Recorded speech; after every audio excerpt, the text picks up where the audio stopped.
Hello and welcome to Cheshire Audio. Now then, there's a new record player from Goldring, which is totally unexpected. I mean, they've got sort of record player heritage, the Lenko and all this sort of thing over the years. It's been a while since they've actually had a sort of record player on the books. I mean, obviously mainly cartridges, record sleeves, various bits of accessories that they do. Really well known for the 1042 cartridge, which has been kind of a bit of a stalwart out there. Some people are obsessed with it, and it's been 30 years. The 1042 has been a bit of a go-to for a lot of people. But anyway, somebody at the factory decided they should get back into record players again. And there's two alternatives here. You can either design from scratch, which means you end up with something, if you're producing it in low numbers, it's probably going to be a little expensive for perhaps the quality of it, you never know. Because Goldring, I mean, the record player market is kind of dominated by certain brands, as we know. And introducing something, even with the history of Goldring, it probably going to be quite difficult to establish it and get the numbers out there. So the alternative is to approach somebody else to build it for you. And the obvious one, because basically it's the dominant brand and has been for so many years now, is Rega. So we have a GR3, and there's been various, I think they've done collaborations before, and I forgot to look this up, but I know they've collaborated before with possibly Rega, other people. But the GR3 is quite interesting because it's, I keep looking over there because there's something completely different which I'm going to talk about in a minute. The GR3 is basically a planar 1+1/2, if you can follow the logic of that. It's a planar 2, so it's a planar 2 with planar 2 arms. It's got the RB220 on it. It's got a phono stage in it. Not too sure about that, but it's got a phono stage in it. But it's got a P1 platter, so it's got the phenolic resin platter, not the glass platter, which is quite an expensive item. So taking that away sort of keeps the price sensible. It's going to be fitted with a Goldring E3, which is a great cartridge actually. I do quite well with it, and they do suit Regas nicely as well. So it's going to come with an E3. And also with a QED cable, because it's got the plus factor, it's got the built-in phono stage, you can then plug different cables into it. I mean, I think people overstate the benefit of that with the record play. It's kind of better having a continuous cable, really. But anyway, that's a whole nother video, that is really. It's good in a way. I think for people who don't do Rega, it's a great product. It's going to be £600, might be 700, 600. I'll put it up on the screen because it's gone out of my head how much. I think it's £600, which on the face of it, for what's basically a sort of slightly simplified P2, seems a lot of money. But you get the cartridge, you get the cable, yeah. So it's and there is a definite customer out there who doesn't necessarily want to buy the sort of brand that everybody goes to. And this has been a thing over the years, and quite a bit really. And you might think, well, why would Rega sort of supply, a turntable to Goldring like this? Why would they do that? They've not. They're actually quite generous with their designs. This has happened quite a few times over the years. And this is what the video is about. Because actually over there, I've got another example. If you go back, how long ago would it be? I'm going to take a wild guess on this. I think this is sort of late 90s, possibly early 2000s. On the table here, in for service, I've got this. Looks like a P2. Difference is, if you're sort of eagle-eyed, you'll notice it hasn't got a glass platter. It's got an MDF platter. Now, that isn't as mad as you would have thought. Rega actually, for a short time, actually produced the P2 with an MDF platter just to try and do a cost cutting with it.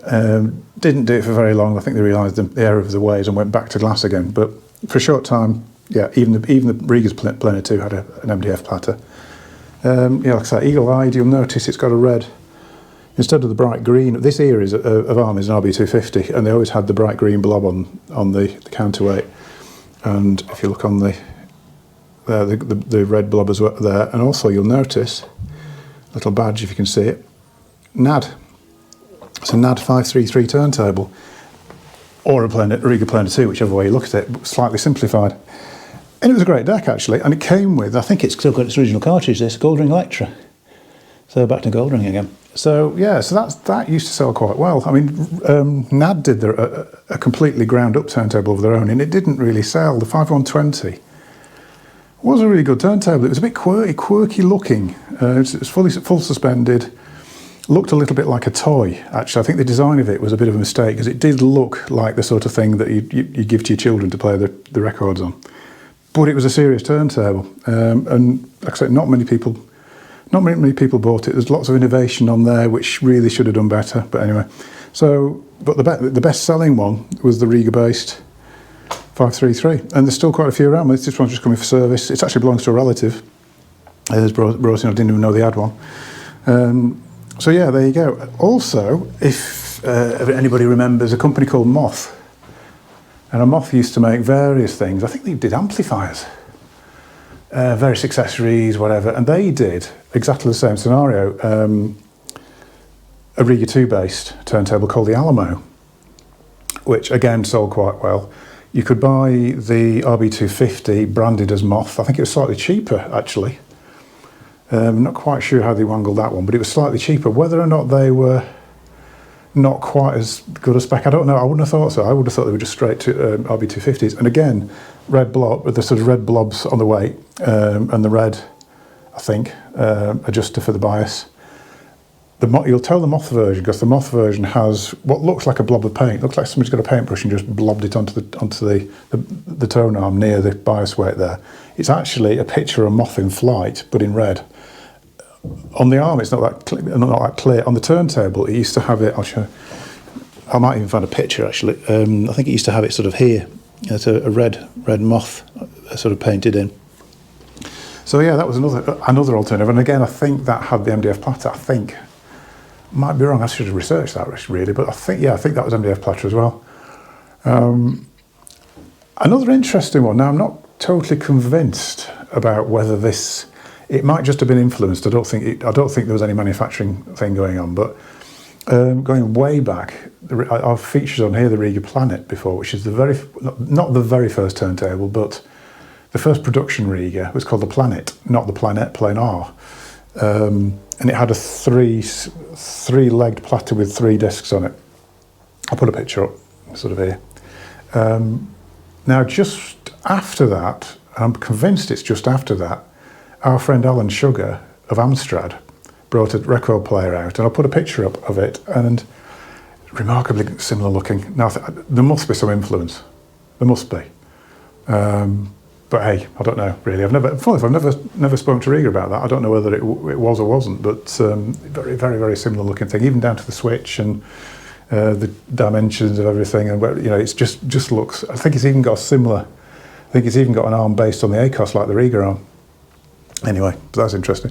I mean, also tone arms wise, Rega have been very generous with designs. John Michel Techno Arm is based on a Rega arm tubes, and I think most of it actually, but it's drilled and filled and various things done to a low slung counterweight instead of the standard counterweight. It's probably one of the few Rega-based alternatives that really works. Actually, the Michel Techno Arm. I had one on a Pink Triangle Export Techno Arm, and it worked really well on it. Actually, it suited it really well. And so the Techno Arm, and then his brain's gone now. What's the other thing I was thinking of? Oh yeah, there's various. I think Origin Live, early days, their tone arms are all based on Rega arm tubes, because it's a brilliant design, and it's probably very cost effective just to use an existing product really. So yeah, there you go. That's just sort of interesting really. I'm just sort of thinking, with Goldring, the producing this turntable, and it seems on the face of it a bit of a bizarre thing to do, but it makes a lot of sense, to be honest. It's and I think they'll do quite well with it. Partly because there's a lot of hi-fi dealers out there who can't get the Rega agency, who can get Goldring, so it gives them a little way in to sell, something of that sort of quality, really. Anyway, I'll leave it there. Thanks for watching. I'll see you in a future video. Don't forget to give a like and a subscribe, and again, don't forget you can buy me a coffee if you go onto the Cheshire Audio website. The little buy me a coffee thing. If you've watched any of the instructional videos or anything like that, and you want to say thank you or whatever, or just I don't know really, just buy me a coffee. You can do that. Many people have, and I'm absolutely overwhelmed with how many people have done that. And thanks to all who have. Thanks for that. See you soon.